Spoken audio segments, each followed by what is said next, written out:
Again, James J. Traitz, author of the book, Don't Stop Your Mind, with Dr. James J. Hurtak, author of the book, The Keys of Enoch, Book of Knowledge, and Desiree Hurtak, who co-authored with J.J. Hurtak their most recent book, The Overself Awakening. Picking up where we left off in the preceding video regarding the Overself Awakening and its methodology, brings to mind the work of Gurdjieff. And not just Gurdjieff.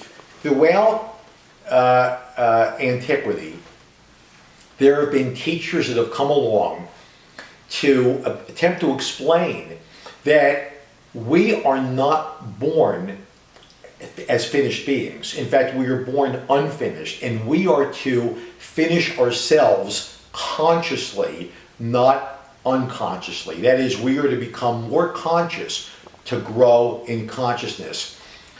Well over 100 years ago, Gurdjieff taught exactly that. And what he said was, while mankind is very, very busy increasing their knowledge, progress will not be made unless mankind grows his being. Now that may seem very foreign to most people with their belief systems, because most people on our planet believe that they are fully developed, complete human beings. They may add to their knowledge, but from a being standpoint, they are the very flower of the universe, the end point of evolution, and the highest form of consciousness that exists in this or any universe, the multiverse. But that's what we're told, isn't it, James? Yes, but it's not true. And Gurdjieff tried to tell us over 100 years ago. And he captured people's attention by, in a very no-nonsense approach, saying the vast majority of mankind are machines. They write books, lead governments, create science, uncover scientific discoveries, and teach and live their lives while being asleep. And this is so important because we recognize the importance of Gurdjieff, and the commentaries by Uspensky and others acknowledge that Gurdjieff also understood the musical side of the inner workings of the human mind. And in our book, we make use of sacred mantras, make use of what I will call the musical context of higher consciousness awakening, that we are sharing the same biorhythms at certain intervals of life, but we can change this as we orchestrate ourselves through the artistic as well as the scientific, merging with the spiritual. But what's so important, again, is we are taking the reader through 72 different steps of consciousness, awareness, and growth. And this is so important because it starts with the fact that you have to go beyond who you think you are in this 3- or 4th-dimensional reality. And once you realize you can expand to something greater, that I can pick up on your thoughts if I really wanted to.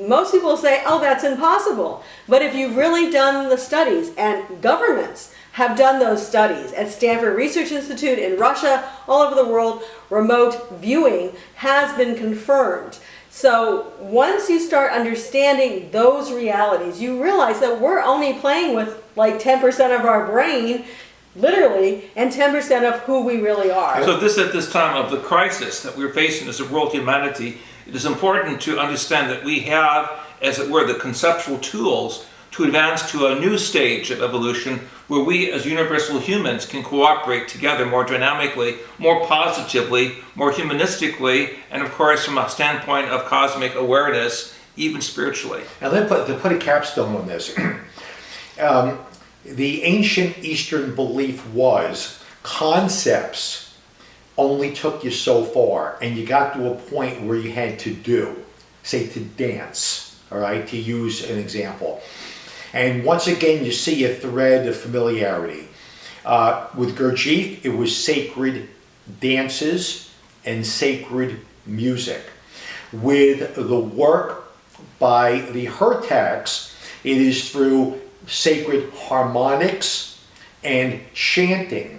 They discovered incredibly that when you express and chant and verbalize the the biblical names in the original Hebrew and Sanskrit, Aramaic. and Aramaic, what happens is they actually create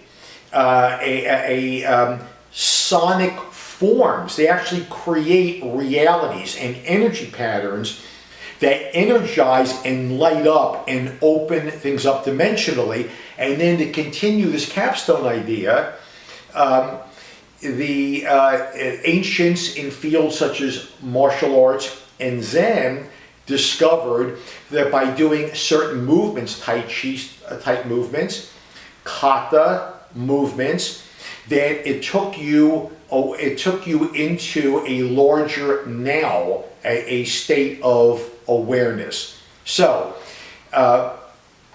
again, in the form of tantric knowledge, again, as I said earlier, they discovered that concepts and words only took you so far, and you got to a point where basically you needed to dance to express.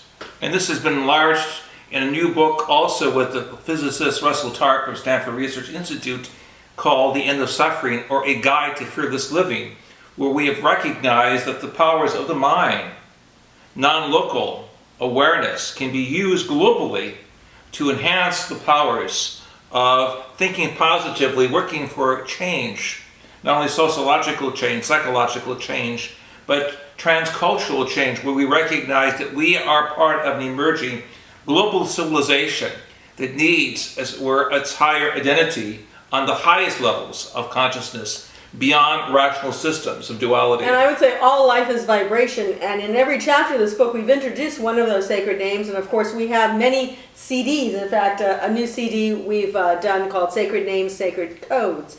And this introduces people to those higher vibrations because it's putting us into a greater state of awareness by vibration. A new language of awareness, but also a language of higher consciousness oneness.